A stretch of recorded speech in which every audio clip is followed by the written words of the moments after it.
Kebakaran yang disertai ledakan terjadi di Desa Pangautan, Kecamatan Natal, Kabupaten Mandailing, Natal, Jumat siang. Api yang membesar kemudian merembet ke dua rumah warga lainnya. Diduga lokasi ini menjadi tempat penimbunan minyak ilegal yang biasa dioplos dan dijual ke masyarakat. Api berhasil dijinakan setelah tim damkar Natal yang dibantu warga setempat berjibaku selama 1,5 jam. Diduga kebakaran dipicu percikan api dari puntung rokok. Polisi telah memeriksa pemilik rumah yang diduga menimbun BBM dan menyelidiki penyebab pasti kebakaran.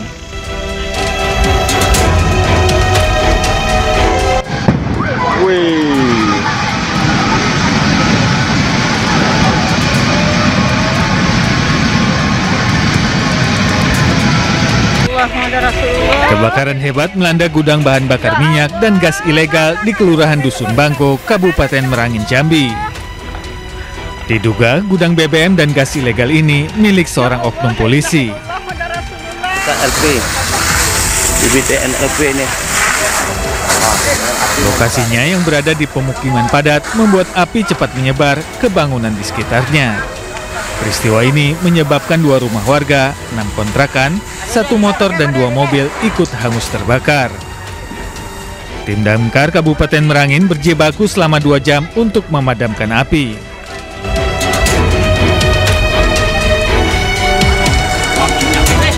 Alhamdulillah. Polisi masih menyelidiki penyebab pasti kebakaran dan dugaan kepemilikan gudang ilegal tersebut. Tim Liputan iNews melaporkan.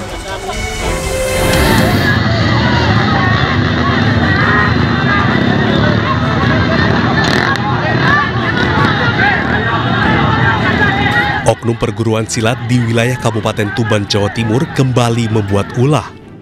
Kali ini mereka memenuhi jalan saat menghadiri kegiatan pengesahan warga baru. Ratusan penggembira dari Kabupaten Tuban, Lamongan, Bojonegoro, dan Rembang, Jawa Tengah menggelar konvoi kendaraan bermotor tanpa kelengkapan standar dan sebagian berknalpot brong. Tak hanya itu, mereka juga terlihat menyalakan suara api saat konvoi berkerumunan di sepanjang titik keramaian serta memblokade ruas jalan utama yang mengakibatkan arus lalu lintas tersendat. Merespon hal tersebut, Polres Tuban bertindak cepat dengan melakukan pembubaran. Sebagian berhasil kabur, namun 326 orang diantaranya tertangkap. Selain didata, seluruh remaja yang tertangkap ini hanya boleh pulang setelah dijemput langsung oleh pihak keluarga. Dari Tuban, Jawa Timur, Pipit Wibawanto, iNews melaporkan.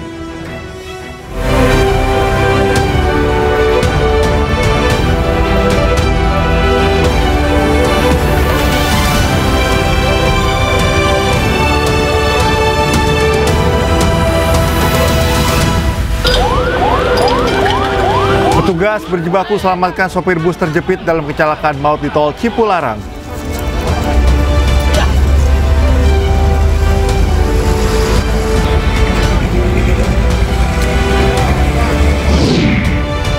Tak terima ditagih utang oleh sang kekasih, baku hantam sepasang sejoli terekam CCTV.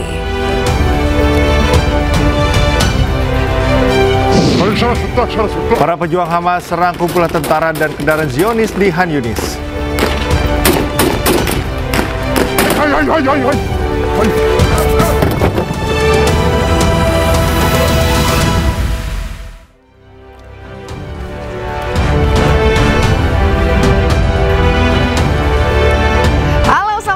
Pemirsa iNews Pagi kembali hadir melengkapi informasi Anda pada pagi hari ini. Iya, selain 3 berita utama tadi, sejumlah informasi menarik lainnya juga telah kami siapkan untuk Anda bersama saya, Cika Multazam. Dan saya Yasmin Natania. Pemirsa, inilah iNews Pagi selengkapnya.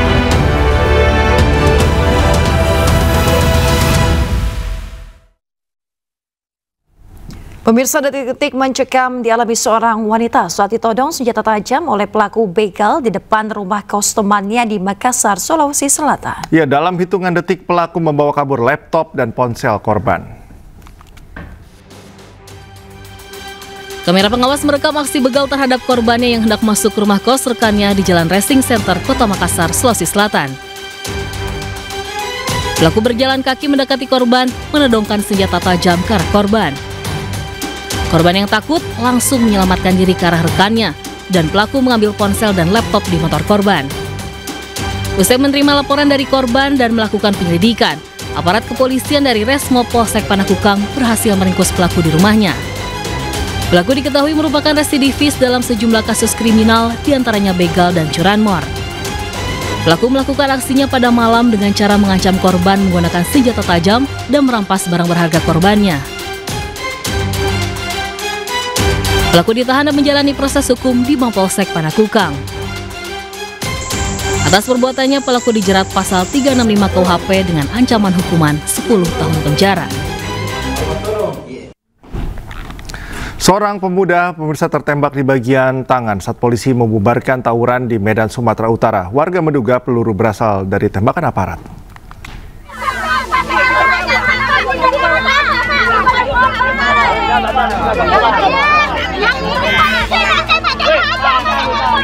Merasa menjadi korban peluru nyasar, warga jembatan Tugu Seinundang, Pekan Labuhan, Medan, Labuhan, Kota Medan langsung mendatangi polisi. Mereka meminta pertanggungjawaban sekaligus protes kepada anggota polisi yang asal melepaskan tembakan. Pasalnya, peluru yang dilepaskan tersebut mengakibatkan seorang warga tertembak di bagian lengan. Sebagai bukti, korban juga membawa 2 selongsong peluru tajam yang ditemukan tak jauh dari lokasi tawuran. Insiden ini diduga terjadi saat petugas kepolisian dari Polres Pelabuhan Belawan tengah melakukan patroli gabungan antisipasi tawuran. Melihat adanya tawuran, petugas meletuskan beberapa kali tembakan hingga mengenai korban yang tengah mencari adiknya. Pelaku pasti belum diketahui siapa, ini masih dalam penyelidikan, tetapi saat ini kami bersama jajaran, Kevin dan unit kepolisian melakukan pengamanan wilayah sementara dengan menjaga titik-titik rawan yang ada supaya anak ini tidak keluar dari kampung. Usai kejadian, korban peluru nyasar telah dibawa ke Rumah Sakit Umum Daerah Bahtiar Jafar, Pekan Labuhan. Dari Medan, Sumatera Utara, Yuda Bahar, iNews melaporkan. Pemirsa, 1 orang tewas dan 5 lainnya terluka dalam kecelakaan maut bus tabrak truk tangki di ruas tol Cipularang, Jawa Barat. Proses evakuasi sopir bus yang terjepit berlangsung dramatis.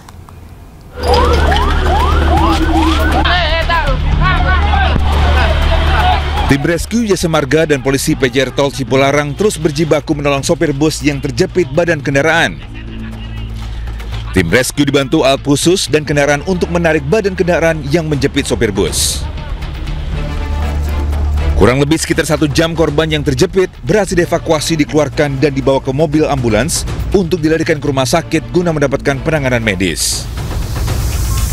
Sementara insiden kecelakaan ini terjadi di ruas tol Cipularang, kilometer 72 wilayah Purwakarta, Jawa Barat. Bus syarat penumpang PO MGI jurusan Wado Kampung Rambutan melaju dari arah Bandung ke arah Jakarta. Setiba di lokasi kejadian, sopir mengantuk dan kurangnya antisipasi jaga jarak menabrak kendaraan truk tangki yang sedang melaju di depannya. Jepit untuk korban 1 meninggal dunia, kenek, 5 luka ringan. Sudah kami bawa semua ke Rumah Sakit Abdul Rojak.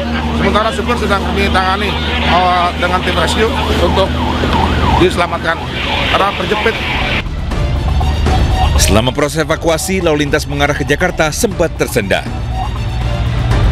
Dari Purwakarta, Jawa Barat, Irwan, iNews melaporkan.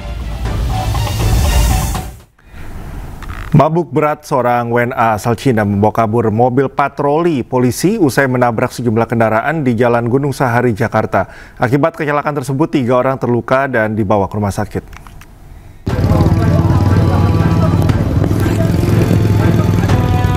2 korban penumpang mobil dan 1 pengendara motor ini menjadi korban kecelakaan di Jalan Gunung Sahari, Senen, Jakarta Pusat.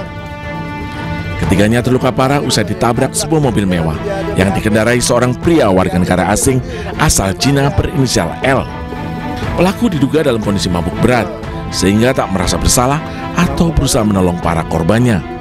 Ironisnya, pelaku melarikan diri dengan membawa kabur mobil patroli Laka Lantas Polres Metro Jakarta Pusat saat petugas tengah menolong para korban. Namun ia bernasib sial mobil patroli yang dibawanya dari arah Gunung Sahari menuju Senen akhirnya menabrak tiang listrik di Simpang 5 Senen. Saat petugas sedang mengevakuasi korban, tiba-tiba pengemudi kendaraan Mercy yang tadinya berbaring di trotoar kemudian berjalan ke arah mobil petugas dan membawa mobil petugas hingga menabrak tiang yang ada di Simpang 5 Senen. Nah, di sanalah baru diketahui bahwa yang membawa kendaraan itu adalah justru pelaku kendaraan yang menabrak kendaraan Kayla di depannya. Ketika korban luka-luka, selanjutnya dibawa ke rumah sakit untuk mendapatkan perawatan medis. Sementara pria asal Cina diperiksa di Direktorat Lalu Lintas Polda Metro Jaya.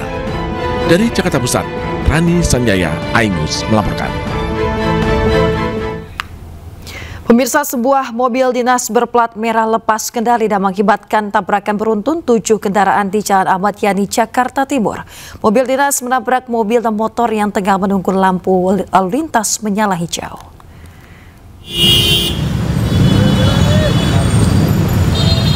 Beb, kamu bawa motor sendiri, Beb? Bisa nggak, Beb, ke lantas? Diduga sopir mobil hilang kendali, 7 kendaraan terlibat tabrakan beruntun di Jalan Ahmad Yani, Jakarta Timur, Jumat pagi. 2 pengendara motor luka-luka, 5 mobil dan 2 sepeda motor terlihat rusak di tengah jalan. Petugas kepolisian dan Satpol PP bersama pengguna jalan berusaha mengevakuasi kendaraan yang terlibat kecelakaan.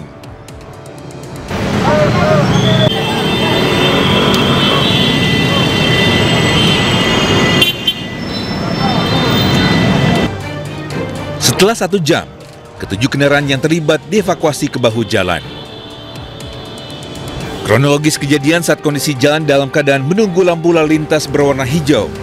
Tiba-tiba kendaraan dinas berplat merah dari arah Jatinegara menuju Rawamangun, melaju dengan kencang dan hilang kendali dan menabrak kendaraan lain.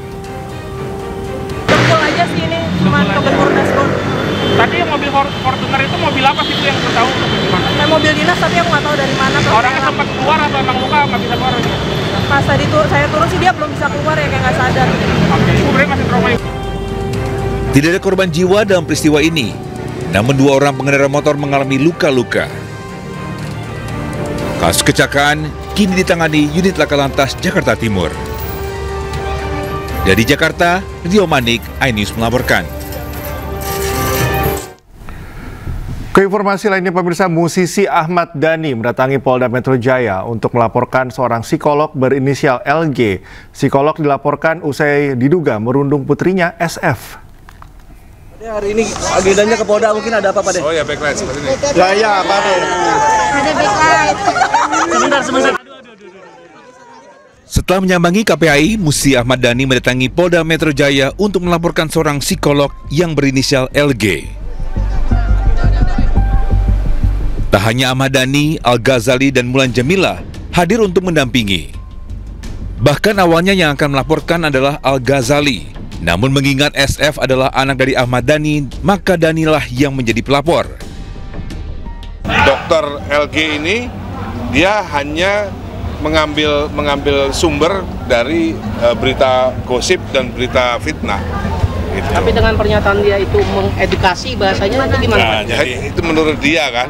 Jadi dengan kemudian menampilkan foto dan nama anak, juga stigmatisasi terhadap perilaku orang tuanya dikaitkan, ya, itu justru kontraproduktif terhadap perilaku orang tuanya yang diambil beritanya dari berita gosip, dan berita fitnah. Dan itu tentunya menjadi kontraproduktif terhadap tadi ada klarifikasi edukasi. Berbalik jauh, bukan edukasi. Tapi menurut saya itu adalah pansos. Inilah yang akan kita wanti-wanti, jangan sampai orang-orang oknum itu pansos dengan mengeksploitasi anak public figure. Sebelumnya Ahmad Dhani dan Mulan Jamila bersama kuasa hukumnya juga mendatangi kantor Komisi Perlindungan Anak Indonesia atau KPAI untuk melaporkan kasus perundungan yang menimpa putrinya SF. Putri Ahmad Dhani dari Mulan Jamila mendapatkan perundungan di media sosial setelah menghadiri pesta pernikahan Al-Ghazali dan Alisa. Tim Liputan iNews melaporkan. Pemirsa, mantan model majalah Dewasa Lisa Mariana yang berseteru dengan Ridwan Kamil dijadwalkan menjalani pemeriksaan dugaan video porno. Namun Lisa Mariana mangkir dan tak memenuhi panggilan. Dan dia baru bangun. Lanjut. Pemirsa, Lisa Mariana dijadwalkan menjalani pemeriksaan sebagai saksi dugaan video asusila. Namun Lisa mengonfirmasi tidak bisa hadir memenuhi panggilan pemeriksaan polisi. Lisa tidak memberikan alasan apapun kepada penyidik soal mangkirnya dari panggilan. Namun dari media sosial salah satu temannya diketahui Lisa sedang berada di Jakarta. Setelah ini Polda Jabar berencana melayangkan surat panggilan kedua untuk Lisa Mariana yang akan dikirimkan pada Senin pekan depan. Pemirsa, sebelumnya Lisa Mariana dilaporkan ke Polda Jabar oleh Asosiasi Advokat Indonesia terkait dugaan video syur atau asusila. Sudah ada 3 barang bukti berupa video di mana dalam video tersebut Lisa Mariana diduga menjadi pemerannya. Dari penyampaian penyidik belum ada konfirmasi tapi yang pasti yang bersangkutan menyatakan bahwa berhalangan hadir. Namun untuk kejelasannya beliau tidak menyampaikan seperti itu. Yang kedua, pemanggilan lagi itu kapan, Pak? Rencananya akan kita layangkan itu pada hari. Pemirsa, Pengadilan Negeri Surakarta menghentikan sidang pembuktian ijazah Jokowi. Majelis Hakim memutuskan bahwa gugatan perdata ijazah Jokowi adalah wewenang PT UN. Para penggugat berencana mengajukan banding. Majelis Hakim Pengadilan Negeri Surakarta memutuskan tidak berwenang mengadili gugatan perdata terkait keabsahan ijazah Joko Widodo. Putusan tersebut tertuang dalam amar putusan perkara nomor 99. Majelis Hakim juga menghukum penggugat membayar biaya kompensasi perkara sebesar Rp506.000. Hal ini sekaligus menggugurkan gugatan perdata terhadap perkara ijazah Jokowi yang dilayangkan oleh para penggugat. Pengadilan mengabulkan eksepsi tentang kewenangan mengadili secara absolut tersebut, yang pada pokoknya menyatakan Pengadilan Negeri Surakarta tidak berwenang mengadili perkara itu. Ya, sehingga dengan hasil putusan setelah itu, akhirnya putusan itu menjadi putusan akhir yang mengakhiri perkara nomor 99 ini di Pengadilan Negeri Surakarta. Di sisi lain, putusan Majelis Hakim sesuai dengan eksepsi yang dilayangkan oleh para tergugat.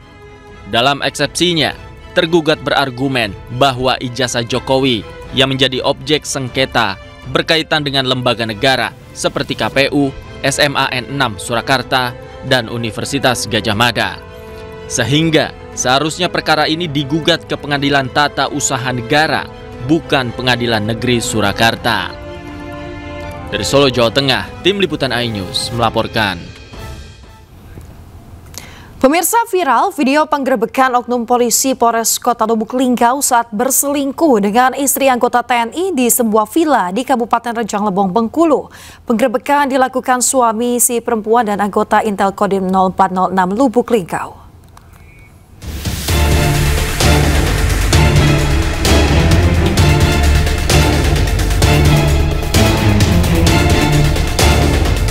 Video amatir ini merekam detik-detik perselingkuhan yang diduga melibatkan oknum polisi Polres Kota Lubuk Linggau dengan istri anggota Kodim 0406 Lubuk Linggau.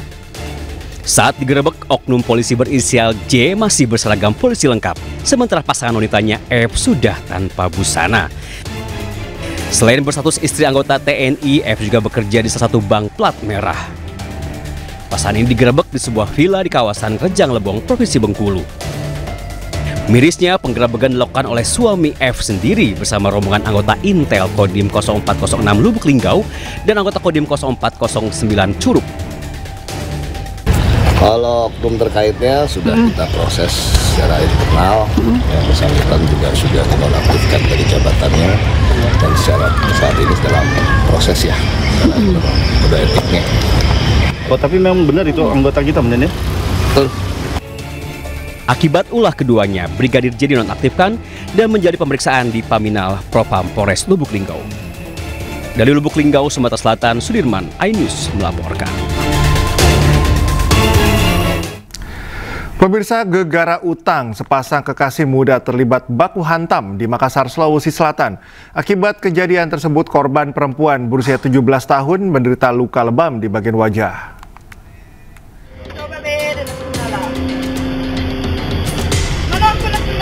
Gegara utang piutang, sepasang kekasih terlibat baku hantam di Makassar, Sulawesi Selatan.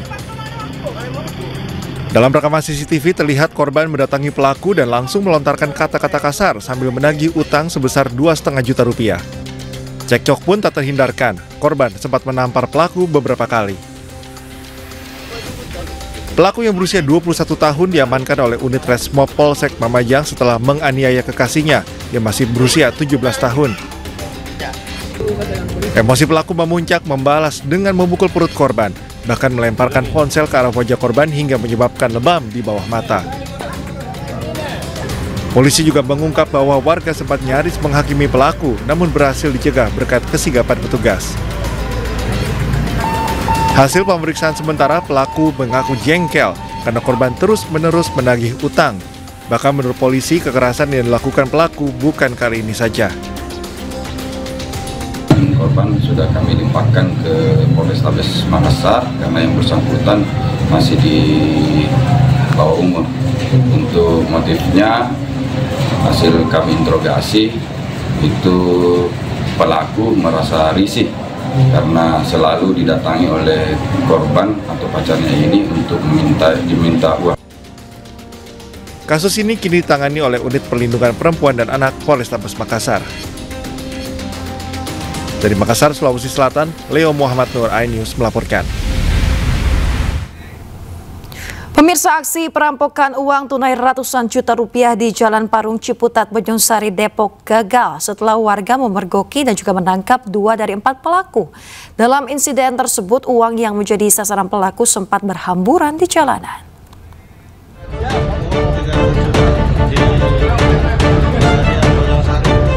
Satu dari 4 pelaku perampokan babak belur usai tertangkap dan diamuk warga.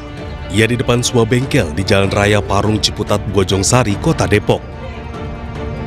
Saat beraksi, pelaku menggunakan modus mengikuti pelaku yang menarik uang tunai di sebuah bank lalu mengempeskan ban mobil korban dan berharap pelaku berhenti di pinggir jalan.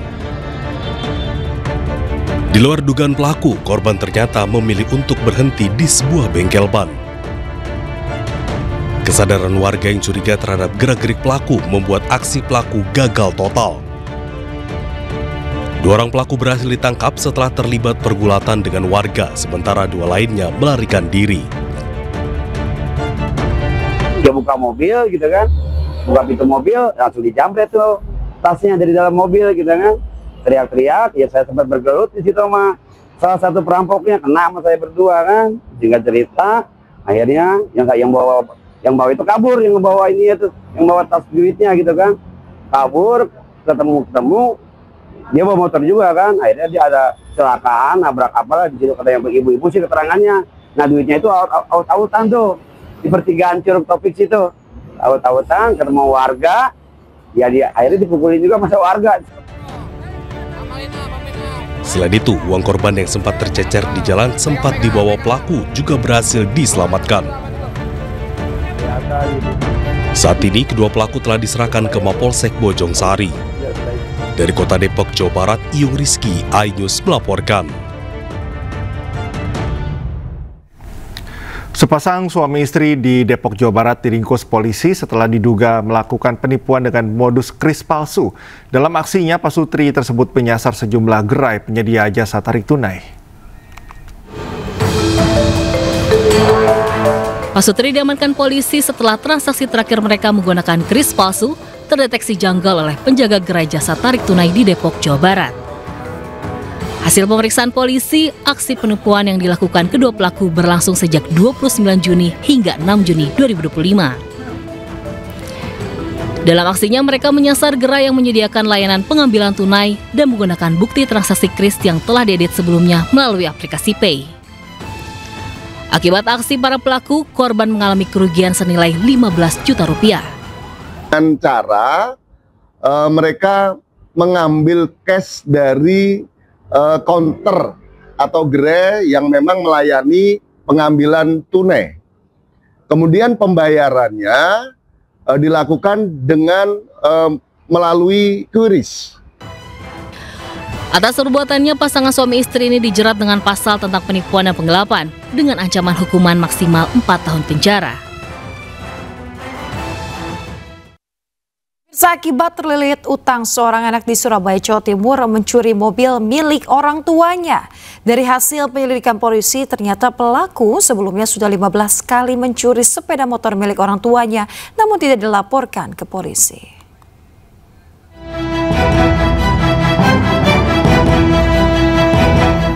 Inilah detik-detik rekaman CCTV tersangka AAN mencuri mobil milik orang tuanya yang berada di tempat parkiran di Jalan Cepu, Surabaya, Jawa Timur. Kejadian ini bermula saat tersangka 30 tahun seorang pengangguran warga Margoda di Surabaya meminta uang kepada orang tuanya untuk membayar hutang dan untuk mencukupi kebutuhan rumah tangganya. Namun permintaan hutang tersangka tidak dipenuhi oleh orang tuanya. Tersangka merasa jengkel dan sakit hati sehingga ia nekat mencuri mobil minibus milik orang tuanya. Hasil penyidikan polisi terhadap tersangka, ternyata tersangka sudah 15 kali mencuri sepeda motor milik orang tuanya, namun saat itu orang tuanya masih memaafkan dan tidak lapor polisi. Itu punya orang tua? Iya. Kamu pernah ngambil di luar dari orang tua? Tidak pernah. Kenapa Mas pilih orang tua? Ya soalnya kalau habis kan bisa pulang. Unit reskrim kami berhasil melakukan penangkapan dan sekarang dilakukan penahanan sehingga tersangka dikenakan pasal 363 yaitu pencurian dan pemberatan yang mana barang ataupun barang bukti yang dicuri adalah kendaraan roda 4. Akibat perbuatannya, tersangka terancam dijerat pasal 363 KUHP tentang pencurian dengan pemberatan dengan ancaman hukuman 5 tahun penjara. Dari Surabaya, Jawa Timur, Nur Syafei, iNews melaporkan. Untuk kedua kalinya, polisi menggelar olah TKP tewasnya diplomat muda dengan wajah terlilit lakban di Menteng, Jakarta Pusat. Polda Metro Jaya mengambil alih kasus dan hasil penyelidikan akan disampaikan pada pekan depan. Kepolisian kembali menggelar olah tempat kejadian perkara terkait kasus tewasnya diplomat muda dengan wajah terlilit lakban di Indekos Menteng, Jakarta Pusat. Garis polisi pun dibentangkan di pintu gerbang Indekos menandai tengah olah TKP. Sementara petugas Dokpol Inafis hingga Puslapfor Polri tampak sibuk menyelidiki bagian dalam dan luar Indekos. Sebelumnya Kapolda Metro Jaya, Irjen Pol Karyoto memastikan hasil penyelidikan kasus tewasnya diplomat muda Kementerian Luar Negeri Arya Daru Pangayunan akan disampaikan dalam 1 pekan mendatang. Saat ini, penyelidik masih melakukan pemeriksaan terhadap sejumlah alat bukti seperti rekaman CCTV, hasil otopsi, serta unsur digital seperti alat komunikasi dan laptop milik korban. Bukti-bukti yang ada perlu dipelajari oleh forensik, ya, baik CCTV, kemudian hasil otopsi, dan juga termasuk digital. Digital itu dari apa? Laptop dan lain-lain, ya. Mungkin seminggu lagi selesai. Nanti ada kesimpulan. Insya Allah mudah-mudahan seminggu lagi selesai. Adapun korban berinisial ADP ditemukan tewas di kamar kosnya dengan kondisi wajah terlilit lakban pada Selasa 8 Juli lalu. Pihak kepolisian pun masih melakukan pendalaman untuk mengetahui penyebab kematian sang diplomat muda tersebut. Dari Jakarta, Tim Liputan iNews melaporkan.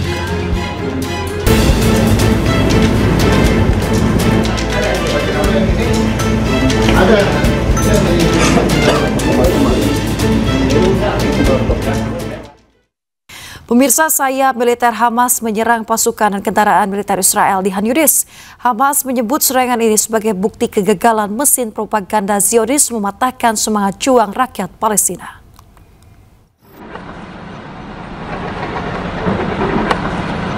Kelompok perlawanan Palestina Hamas mengklaim telah melakukan serangan terhadap pasukan dan kendaraan militer Israel di selatan Gaza. Sayap bersenjata Hamas Brigade Al-Qassam menyatakan para milisinya menyerang kumpulan tentara dan kendaraan Israel di wilayah Al-Badaw utara kota Khan Yunis.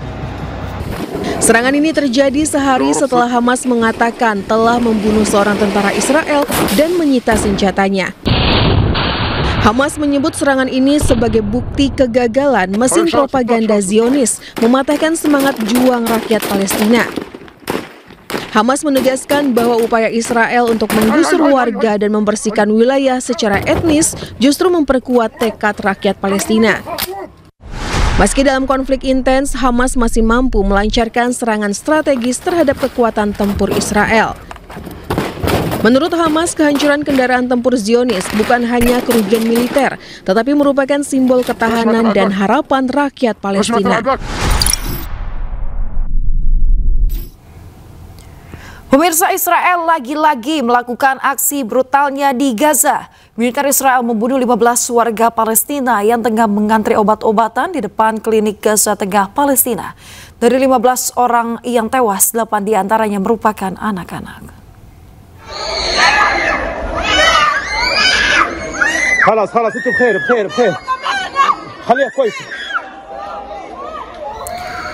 Pemirsa, serangan udara pada Kamis pagi waktu setempat di klinik kesehatan terjadi ketika para pasien tengah berkumpul dan mengantri di luar klinik untuk mengantri obat-obatan. Video yang tersebar menunjukkan kondisi kondisi usai serangan, sejumlah orang dewasa dan juga anak-anak tergeletak di jalan. Beberapa terluka parah dan yang lainnya tidak bergerak. Rumah sakit Martir Al-Aqsa di Deir al-Balah menyampaikan 15 warga Palestina termasuk 8 anak-anak dan juga 2 wanita tewas dalam serangan tersebut. Kelompok bantuan Project Hope, pengelola klinik Ian berbasis di Amerika Serikat, mengatakan serangan tersebut merupakan pelanggaran hukum internasional yang nyata. Sementara militer Israel mengatakan serangan itu menyerang seorang anggota Hamas.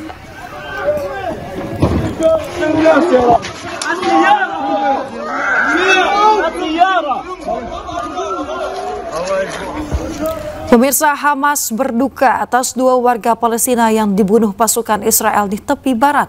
2 warga tersebut sebelumnya terlibat serangan penusukan sebagai aksi balasan atas kejahatan perang pasukan Israel terhadap rakyat Palestina.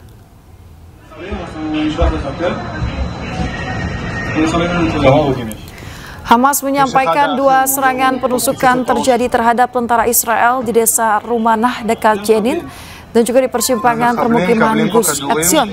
Serangan dilakukan sebagai balasan atas pembantaian, pembunuhan dan juga serangan brutal yang terus berlanjut yang dilakukan oleh tentara Zionis dan milisi pemukim ilegal. Hamas pun berduka atas syahidnya 2 warga Palestina yang ditembak oleh tentara Israel. Pemirsa, sebelumnya dilaporkan seorang tentara Israel terluka parah dalam serangan penusukan di tepi barat diduduki dekat permukiman Gus Etzion yang juga menewaskan 2 tersangka penyerang.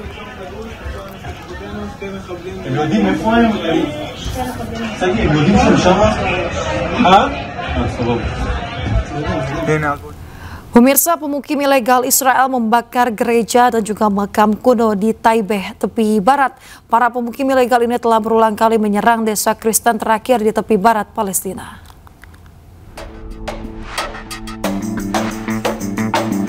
Para pemukim Israel kembali menyerang Taibeh, sebuah desa Kristen terakhir di tepi barat Palestina. Aksi keji para pemukim Israel tersebut berlanjut dengan membakar sebuah gereja dan pemakaman kuno. Warga setempat pun berupaya datang dan memadamkan gereja dengan alat seadanya. They came and they burning a fire. They burned the fire, and our young people, they come and protect and turn off the fire. So this is the new panorama for us. This is the new things for us. This is not happened since years. احنا بنعاني معاناة كبيرة من المستوطنين. احنا مساحة بلدنا 24,000 دنم. 18,000 دنم احنا ممنوعين ان ندخلها في الايام هاي. Ironisnya, aksi brutal Zionis Israel ini sudah berulang kali dialami warga desa Taibeh di tepi barat.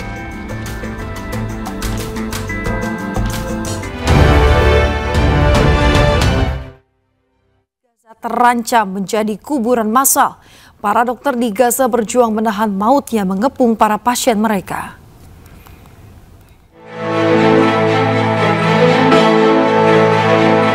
Kekurangan bahan bakar kini menjadi ancaman mematikan bagi Rumah Sakit Al-Shifa, pusat medis terbesar di Gaza.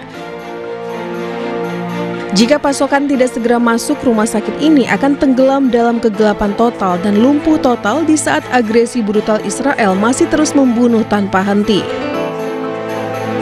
Para dokter di Gaza berjuang menahan maut yang mengepung para pasien mereka. Direktur Jenderal Kementerian Kesehatan Gaza, Munir Al-Bursh, menegaskan ancaman kali ini bukan roket atau bom, melainkan pengepungan yang mencegah bahan bakar masuk. Sementara Direktur Rumah Sakit Al-Shifa, Muhammad Abu Salmiya, juga memperingatkan bencana kemanusiaan besar akibat krisis bahan bakar. Tanpa pasokan layanan rumah sakit, pabrik pengolahan air hingga jaringan distribusi air terancam mati total. Penyaluran bahan bakar secara terbatas dan terputus-putus memperparah kondisi kritis ini. WHO mencatat lebih dari 600 serangan terhadap fasilitas kesehatan di Gaza sejak awal serangan Israel. WHO menggambarkan sistem kesehatan Gaza sudah diambang kehancuran akibat kelangkaan bahan bakar, minimnya pasokan medis, dan arus korban yang terus berdatangan tanpa henti.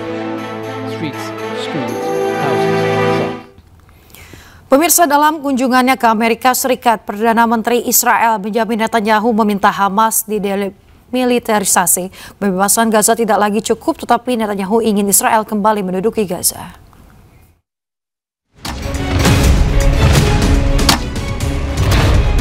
Serangan Israel masih berlanjut hingga hari ini Jumat waktu setempat. Tentara Israel kali ini menyerang klinik di daerah Deir al-Balah, Palestina. Akibat serangan ini, sebanyak 17 orang meninggal dunia. Namun dalam perundingan gencatan senjata Israel dan Hamas, Perdana Menteri Israel Benjamin Netanyahu justru meminta Hamas didemiliterisasi. אמרתי להם שאנחנו מנסים כרגע להשיג שחרור של חצי מהחטופים החיים והחללים תמורת הפסקת אש זמנית של 60 יום. בתחילת הפסקת האש הזאת ניכנס למשא ומתן על סיום המלחמה באופן קבוע, זאת אומרת הפסקת אש קבועה. כדי שנשיג את זה, הדבר הזה צריך לעשות בתנאים המינימליים שאנחנו קבענו. החמאס מניח את נשקו, עזה מפורזת, אין יותר יכולות שלטוניות או צבאיות של החמאס. אלה תנאי היסוד שלנו. Menurutnya, gencatan senjata harus dimulai dari pelucutan senjata Hamas. Netanyahu dan pejabat Israel lainnya menolak tarik mundur tentaranya dari Gaza. Pemirsa, Pengadilan Negeri Surakarta menghentikan sidang pembuktian ijazah Jokowi. Informasi lengkapnya kami hadirkan usai jeda, tetaplah di iNews Pagi.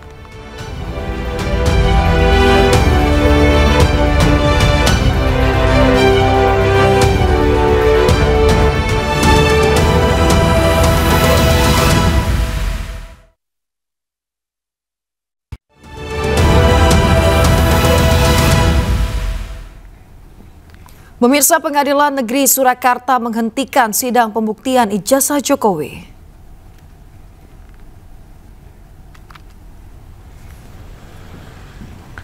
Majelis Hakim Pengadilan Negeri Surakarta memutuskan tidak berwenang mengadili gugatan perdata terkait keabsahan ijazah Joko Widodo. Hal ini sekaligus menggugurkan gugatan perdata terhadap perkara ijazah Jokowi yang dilayangkan oleh para penggugat. Di sisi lain, putusan majelis hakim sesuai dengan eksepsi yang dilayangkan oleh para tergugat. Dalam eksepsinya, tergugat berargumen bahwa ijazah Jokowi yang menjadi objek sengketa berkaitan dengan lembaga negara seperti KPU, SMA N6 Surakarta, dan UGM. Sehingga seharusnya perkara ini digugat ke Pengadilan Tata Usaha Negara, bukan Pengadilan Negeri Surakarta.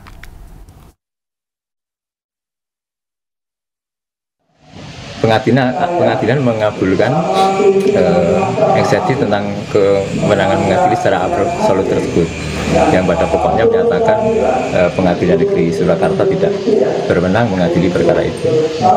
Ya. Sehingga dengan hasil putusan setelah itu, akhirnya putusan itu menjadi putusan akhir yang mengakhiri perkara nomor 99 ini di Pengadilan Negeri Surakarta. Penggugat keaslian ijazah Jokowi Muhammad Taufik berencana akan membuat gugatan baru terkait keaslian ijazah Jokowi. Dirinya pun mengaku memiliki bukti baru di mana ijazah Jokowi berbeda dengan ijazah alumni yang seangkatan dengan Jokowi. Kami sudah menemukan fakta tanggal 28 sampai dengan 28 Mei sampai dengan 1 Juni kami kebetulan, saya pribadi maksudnya begitu, saya mengunjungi 2 negara dan saya ketemu teman seangkatan yang ijazahnya sangat berbeda dan itu ijazahnya asli, ya.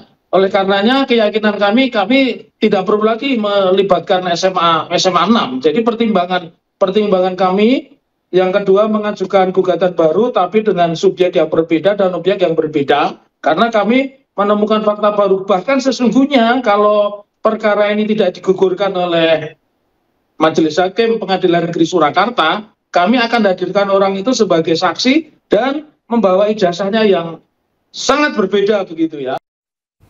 Pemirsa, Dr. Tifa telah selesai memberikan keterangannya terkait tudingan ijazah palsu Presiden ke-7 RI Joko Widodo di Polda Metro Jaya.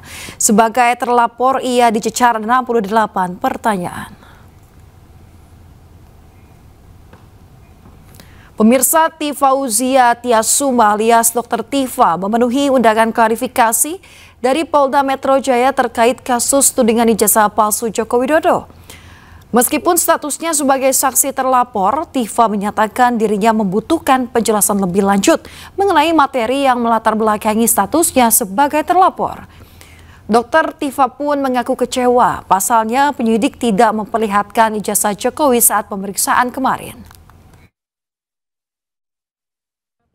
Tentu saja karena pertanyaan-pertanyaan itu semua berkaitan dengan ijazah yang menjadi polemik selama 10 tahun ini. Ya tentu saja yang saya tanyakan dulu, yang saya klarifikasi dulu apakah ijazahnya ada. Sebab kalau ijazahnya tidak ada ya kita percuma kan bertanya jawab gitu ya. Ya saya jawab sesuai dengan yang seharusnya saya jawab, saya keberatan kan. Sebab saya tidak akan berkeberatan, saya akan dengan senang hati menjawab semua pertanyaan itu kalau ijazah itu hadir. Tapi kalau ijazah itu tidak ada, lalu diskusi kita akan kemana nih gitu kan. Jadi seperti berimajinasi semua gitu. Laporan Presiden ke-7 Joko Widodo terkait dugaan pencemaran nama baik di Polda Metro Jaya naik ke tahap penyidikan. Penyidik menemukan unsur pidana terhadap tudingan ijazah palsu yang dilontarkan oleh Roy Suryo CS. Hal itu berdasarkan gelar perkara yang dilakukan oleh penyelidik Polda Metro Jaya pada Kamis kemarin. Selain laporan yang dilayangkan oleh Jokowi, Polda Metro Jaya juga menangani laporan lain dan 3 diantaranya juga telah naik ke tahap penyidikan. Polisi telah mengantongi sejumlah bukti yang diberikan oleh Jokowi dan kuasa hukumnya. Dalam kasus ini, polisi juga telah meminta keterangan sejumlah pihak. Di antaranya adalah Roy Suryo, Dr. Tifa, Rismon Sianipar, dan Sandi hingga ajudan Jokowi. Hasil gelar perkara tadi malam, maka terhadap laporan polisi yang pertama, pelapornya adalah Saudara Insinyur HJW. Dalam proses penyelidikan yang sudah dilakukan, dalam gelar perkara disimpulkan, ditemukan ya, hasil penyelidikan sudah ditemukan dugaan peristiwa pidana sehingga perkaranya ditingkatkan ke tahap penyidikan. Sebelumnya, pada 30 April lalu, Presiden ke-7 RI Joko Widodo mengambil langkah hukum atas tudingan ijazah palsu. Total ada 5 terlapor dalam kasus ini, diantaranya mantan Menpora Roy Suryo, ahli digital forensik Rismon Sianipar, Dr. Tifauzia Tiasuma, Rizal Fadila, serta seseorang berinisial K. Kelimanya dilaporkan atas dugaan fitnah dan pencemaran nama baik melalui media elektronik.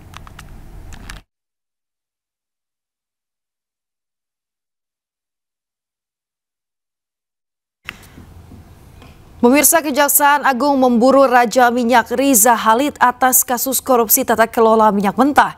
Riza telah ditetapkan sebagai tersangka dan diduga saat ini berada di Singapura.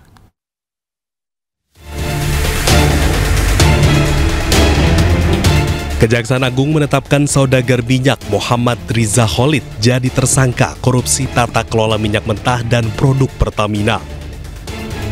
Riza Khalid disinyalir berada di Singapura dan saat ini tengah diburu oleh Kejaksaan Agung.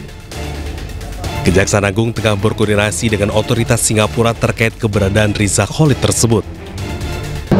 Tetapi khusus FRC selama 3 kali berturut-turut dipanggil dengan patut tidak hadir, berdasarkan informasi yang bersangkutan tidak tinggal di dalam negeri. Ya, untuk itu kami sudah kerjasama dengan perwakilan kejaksaan Indonesia di luar negeri, khususnya di Singapura. Ya, kami sudah ambil langkah-langkah karena informasinya ada di sana. Jadi langkah-langkah itu sudah kami tempuh untuk bagaimana kita bisa menemukan dan mendatangkan yang bersangkutan. Raja Minyak Riza Khalid diburu lantaran telah 3 kali mangkir dari pemeriksaan Kejaksaan Agung. Riza Khalid dan putranya Keri Ardianto Riza bersama dengan 16 tersangka lain diduga telah merugikan negara sebesar 285 triliun rupiah. Saat ini Kejaksaan Agung telah menetapkan total 18 orang tersangka dalam korupsi tata kelola minyak mentah di tubuh Pertamina. Tim Liputan iNews melaporkan. Direktur Penyidikan Kejaksaan Agung Abdul Qohar membenarkan 7 penyimpangan yang dilakukan Riza Khalid CS dalam perkara tata kelola minyak mentah. 7 penyimpangan tersebut adalah sebagai berikut.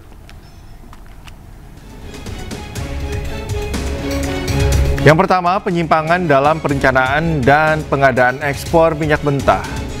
Kemudian kedua, penyimpangan dalam perencanaan dan pengadaan impor minyak mentah. Ketiga, penyimpangan dalam perencanaan dan pengabdian impor BBM.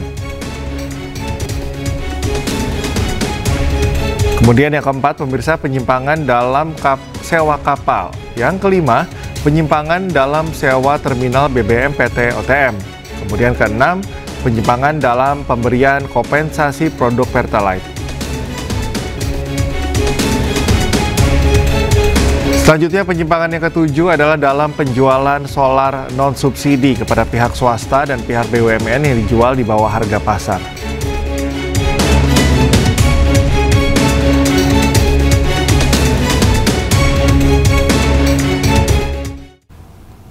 Pemirsa, kematian Brigadir Nur Hadi masih menjadi sorotan.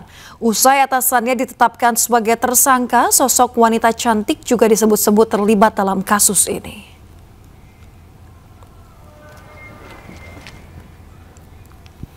Pemirsa, misteri kematian Brigadir Nur Hadi mulai terkuak. 2 orang atasannya berpangkat komisaris polisi dan inspektur 2 menjadi tersangka. Tidak hanya atasan Nur Hadi yang menjadi tersangka, salah satu tersangka lainnya adalah wanita cantik bernama Misri Puspita. Di akun media sosialnya, Misri diduga pernah menjadi finalis ajang Duta Muslimah pada tahun 2019. Pemirsa, dalam kasus ini, Misri diduga menerima bayaran sebesar 10 juta rupiah dari Kompol Madeyogi Purusa Utama.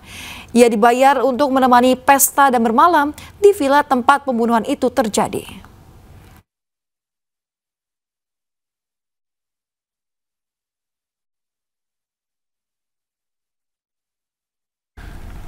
Ibu kandung Misri Puspitasari terpukul mendengar anaknya terseret kasus kematian Brigadir Nur Hadi. Misri merupakan tulang punggung keluarga sejak ayahnya meninggal dunia pada 2022 silam hingga harus membiayai sekolah 5 orang adiknya.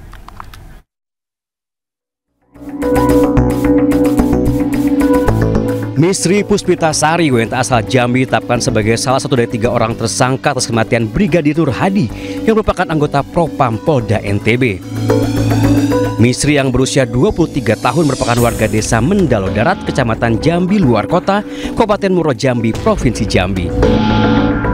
Ibunda Misri, Lita Krista, mengaku terkejut dan terpukul ketika mendengar anaknya terseret dalam kasus ini. Dirinya yakin Misri tidak terlibat dalam kasus tersebut. Di mata sang ibunda, Misri dikenal sebagai sosok yang baik dan menjadi tulang punggung keluarga sejak ayahnya meninggal dunia pada tahun 2022 silam. Sebagai putri sulung, Misri lah yang membiayai sekolah 5 orang adiknya.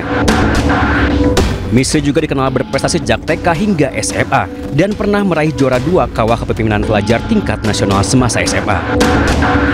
Berbagai prestasi modeling juga pernah dia ukir, khususnya di tingkat kota Jambi. Uang hasil mengikuti modeling inilah yang digunakan membantu keluarga, biaya pengobatan ayahnya sebelum meninggal dunia, dan biaya sekolah adik-adiknya. Aku yakin, hati seorang ibu itu yakin 100% anakku tidak terlibat. Tidak terlibat. Tapi ini nih, ibarat apa tuh, itulah kekuasaan. Kekuasaan orang kaya, orang pejabat, memang kalah orang miskin dek. Orang miskin memang terzolimi. Inilah ibarat kalau kita Jambi itu lempar batu, sembunyi tangan. Beliau ini tulang punggung keluarga, Bu. Tulang punggung keluarga, semua dari segi sekolah, makan, semua biaya pakai adik-adiknya sama termasuk saya. Ibunda Misri pun berharap keadilan bisa ditetapkan dan anaknya terbebas dari kasus pembunuhan Brigadir Hadi. Dari Muaro Jambi, Provinsi Jambi, Haisun Hafiz Ainus melaporkan.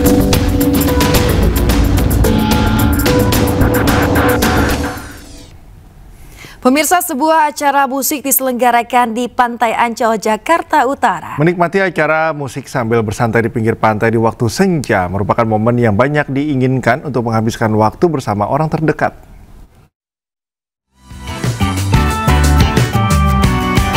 Global Radio dan V-Radio kembali menggelar acara musik bertajuk Music Zone, yaitu salah satu event musik yang sukses menjadi trendsetter anak muda sejak beberapa tahun terakhir di Pantai Lagun Ancol, Jakarta Utara. Kali ini dengan menggandeng Taman Impian Jaya Ancol, Music Zone hadir kembali dengan membawa suasana dan konsep yang berbeda karena menyuguhkan suasana pantai yang meriah dan penuh energi. Dengan mengusung konsep acara musik terbuka di pinggir pantai, Ancol dan Music Zone akan memberikan pengalaman mendengarkan musik dengan lebih dekat, hangat, dan penuh semangat, serta memberikan suasana baru untuk menghabiskan waktu bersama orang-orang terkasih. Konser musik yang rutin, harapannya nanti di Pantai Lagun ini, Pantai Lagun Acer Putih ini, harapannya nanti pengunjung Ancol ataupun pemirsa dari iNews ataupun Music Zone bisa datang ke Ancol Lagun ini. Tak hanya bisa menikmati suasana pantai, para pengunjung pun bisa menikmati alunan musik yang ditampilkan oleh penyanyi favorit mereka. Seru banget. Heboh banget sih. Terus kayak vibes-nya tuh dapat banget ya, kayak di pinggir pantai sambil nyanyi-nyanyi. Seru banget. Asik. Untuk event musik pertama, Music Zone menampilkan sejumlah penyanyi yang sudah dikenal, yaitu Romaria, Sakib, Cynthia Gabriela, dan Ruth Gracia. Dari Jakarta, Stephen Patinama, Eri Nugraha, iNews melaporkan.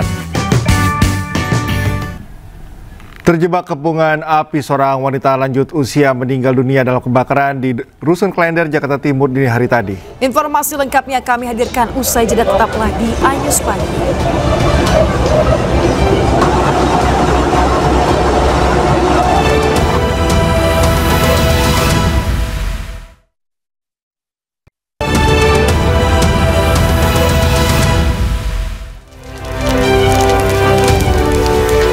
Petugas damkar berjibaku memadamkan api yang berkobar di hutan dekat Aprokori, Yunani.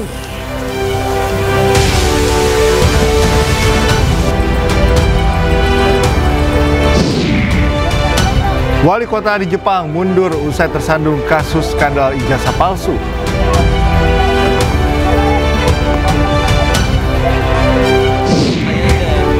Cetak 2 gol, Lionel Messi cetak sejarah buat 870 gol dalam karir sepak bola.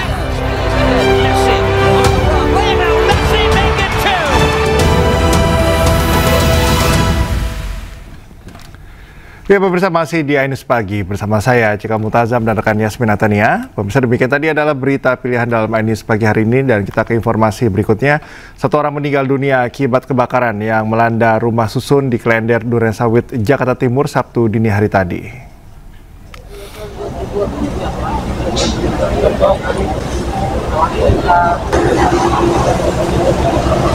Pemirsa, kebaran api terus melahap beberapa unit kamar hunian di lantai 4 rumah susun Klender, Durensawit, Jakarta Timur. Penghuni rusun yang mengetahui adanya kebakaran langsung keluar menyelamatkan diri serta membawa barang berharga miliknya. Banyak material mudah terbakar membuat petugas damkar harus berjibaku memadamkan api. Pemirsa, sebanyak 13 unit mobil damkar dikerahkan untuk memadamkan api. Petugas damkar pun masih menyisir lokasi guna memastikan adanya korban atau tidak dalam peristiwa ini. Pemirsa, belum diketahui penyebab pasti kebakaran karena masih dalam penyelidikan kepolisian setempat.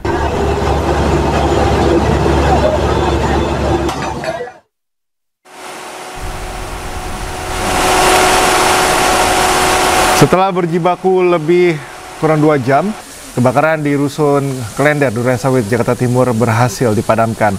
Namun saat melakukan pendinginan dan penyisiran, petugas damkar mendapati 1 korban tewas. Korban diketahui merupakan seorang lansia berjenis kelamin perempuan bernama Hasimi. Diduga korban tewas akibat terjebak kepungan api di lantai 4. Korban selanjutnya dievakuasi ke Rumah Sakit Polri Kramat Jati, Jakarta Timur.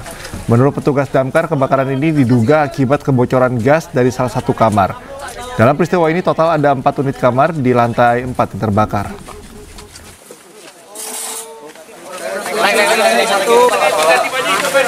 Usia kurang lebih 70 tahun, ya. Jadi kemungkinan gitu ya kan ada di atas, bisa juga itu kemungkinan terjebak.